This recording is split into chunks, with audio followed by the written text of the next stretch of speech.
London থেকে তো আইলাম, যাই হোক মারে আল্লাহ ফোন দেই। হ্যাঁ বাজান কও। মা, এই যে আমি আমেরিকা থেকে মাত্র এসে নামছি। আমার বাসায় আসতে এই 2 ঘন্টার মতো সময় লাগবে, বুঝছো? হ্যাঁ বাজান চালু চালু করে আয় বুড়ো, আমি তো এলকা বাড়ি ডরাই কেউ যদি খেতে লাই পিছন মারা দেব। আচ্ছা আম্মা, তুমি চিন্তা করো না, আমি এই যে 2 ঘন্টার ভিতরে চলে এসেছি, ঠিক আছে? 2 ঘন্টা লাগবো না, 2 ঘন্টা কম লাগবে, আমি চলে এসেছি। হ্যাঁ বাজান আচ্ছা তাহলে চালু চালু করে আয় বুড়ো, তাহলে রাহি। আচ্ছা মা, রাই চলে। হ্যাঁ বাই, আল্লাহ হাফেজ। ওই দাঁড়া, চোখ লালকে সত্যি শব্দে ভাই। ও নো ভাই, আমি কি এলাকা নতুন না ভাই, আগে কোনো সময় দেখছি না আমি। ভাই আমি লন্ডন থেকে। লন্ডন থেকে আইসি। ও নো রাহুল জি। ওকে ভাই ভাই ভাই,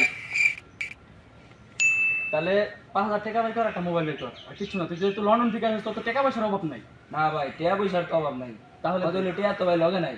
তা মোবাইল আছে তো ভাই? একটা মোবাইলই আছে ভাই, আমার লগে কত কিছু মোবাইল।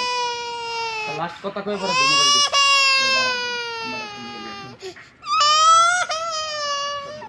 ওলা রাইত আছে, তাহলে কিছু যা ভালো মন্দ রান্না করি। হ্যাঁ বাজান কিসে? না, ওই যে এলাকার একটা গুন্ডা না কি জানি আমার আটকাইলো, আটকায়া 5,000 টাকা দিতেছে। 5,000 টাকা কি দিমু না দিতাম না? কেরা আমার তো ওরে সাহস, আমার ভুলা ভাবতেছে ওর কাছে ফোনটা দি। আচ্ছা মা, দিতেছি ভাই। হ্যালো, আসসালামু আলাইকুম আন্টি। ওয়ালাইকুম আসসালাম। হ্যাঁ বাইরে এক করে সুযোগ বানালাম। চলো চলো আমার বলার স্যার, নাইলে কিন্তু তোর খবর আছে, কথাটা মনে রাখিস।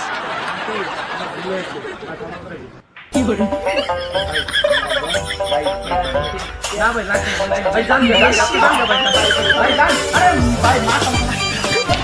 আমার পুত্র কত বড় সাহস, আমার পুত্র আমার অন্তর টেনে নিব। ভাই চিনি আমার মারা, আমার আম্মাই কেনা। হ্যাঁ